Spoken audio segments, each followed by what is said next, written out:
this movie inspired by any experiences that you had? Have you met some of the people? Early in my career, when I was working with Charles Chaplin, it wasn't. Okay. You know, there's people you come across. There's definitely, you know, there was times I worked with kids and met a couple of their agents, and you know, nothing really like this. It's from my imagination, but there was definitely a couple of people I met who were kind of like, you know, on the outskirts of the business, trying to find their way in. And I grew up with a lot of child actors, some of whom didn't have such good lives afterwards, and it was something I was interested in. And I met one guy who I heard had been a child actor himself who almost made it. The fact that he now was taking care of other young actors and was trying to make it, that seemed interesting to me. But then at a certain point, it isn't representative of what I know. You know, certainly Saxon has a wonderful, supportive family and a healthy childhood, and that's really largely the case.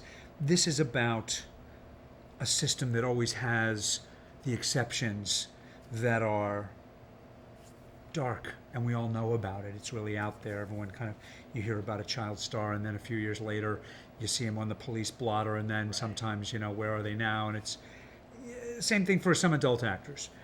So there's something distortive about it that I was interested in. That said, it really just to me felt like a really fertile place to put a kind of comedic film noir about this obsessive idea of making it. And that can be in any business. It's part of the kind of American dream. It's been talked about since Willy Loman in Death of a Salesman. It's this idea that there's always going to be people who don't make it. And that's something we kind of don't look at. We're always focused on the winners and success, but there's always people who don't quite make it. And that's who Howard Holloway is. And at a certain point, it really became an exploration of that idea that just happened to be set in this world. I never really, it's funny, I know that to a lot of people it's kind of an insider view of showbiz because that's the language I know and have learned. Right. But I really see it as it could be any business. Yeah, it's universal themes. And Saxon, you're just really beginning your career. Mm-hmm. I mean, could you sort of relate to some of these archetypes that Clark had written, or was this sort of you kind of learning some new things about the business as well through your character in the film? Yeah, I mean, I definitely learned a lot from the film and you giving me this opportunity and stuff, but, you know, I have heard stories about, you know, the type of things that happen to kid actors, and there's definitely, like, agents like Howard Holloway that are just kind of trying to get in, you know? And there definitely is, like, a conflict of people that, you know, are good-hearted and have good morals in this business, and then those who don't, and yeah, I mean, I think I learned a lot. And Can I ask you a question? So, yeah. I've never asked you this. When you read the script, you were younger then. It was almost a year and a half ago. Yeah. As someone who was starting out in the business, did it scare you a little bit? You thought, God, is this what I'm getting into? Or did you feel like it was something that was kind of fantasy? Yeah. I mean, I feel very safe and protected by, like, my parents and my agents, and, you know, I've got, like, I'm good, you know, in that way. But I definitely, like, had heard stories about, you know, what happens to child actors and, like, you know, parents making their kids do this and stuff like that.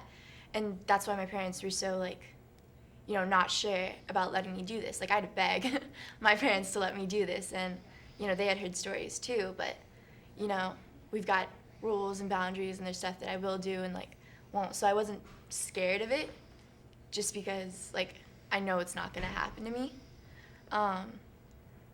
So it wasn't fantasy. That's funny because I hadn't thought about this in so long, but when we were shooting the film, we had 20 days and a very small crew and very little money.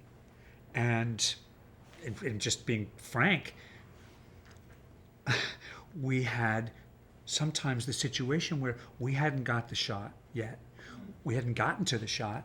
We needed the shot to make the scene work, and we were getting right to the edge of the work hours, and it was late at night, and Saxon was getting tired, and I thought, oh my God, I'm becoming what the movie's about. I have to beg her parents. And Frank, wasn't that his name? Yeah, Frank. The teacher. There was a wonderful teacher guy, and his job was to protect her and to keep her hours. And I was like, oh my God, I need her to stay an extra 10 minutes. I'm going to become everything that I'm preaching against. And it's just, it's very easy to slip and suddenly find yourself being everything that you're kind of saying is wrong with it.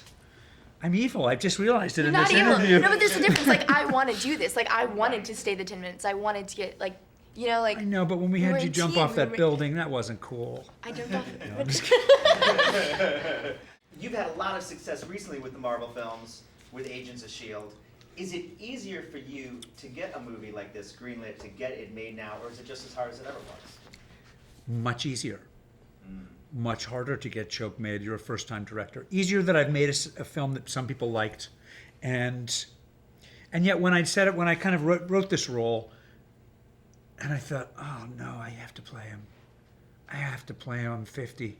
No one's ever given me a part like this. I connect to this so deeply. I know what to do.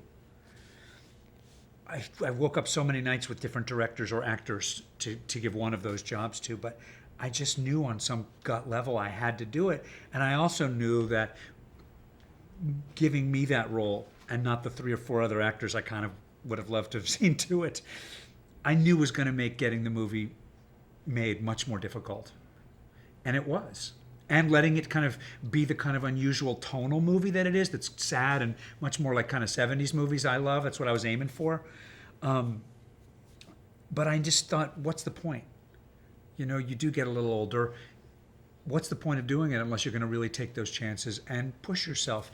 And because of the Marvel movies and Agent Phil Coulson, bless him, there was enough receptivity to it that we could get a tiny amount of money to make the movie.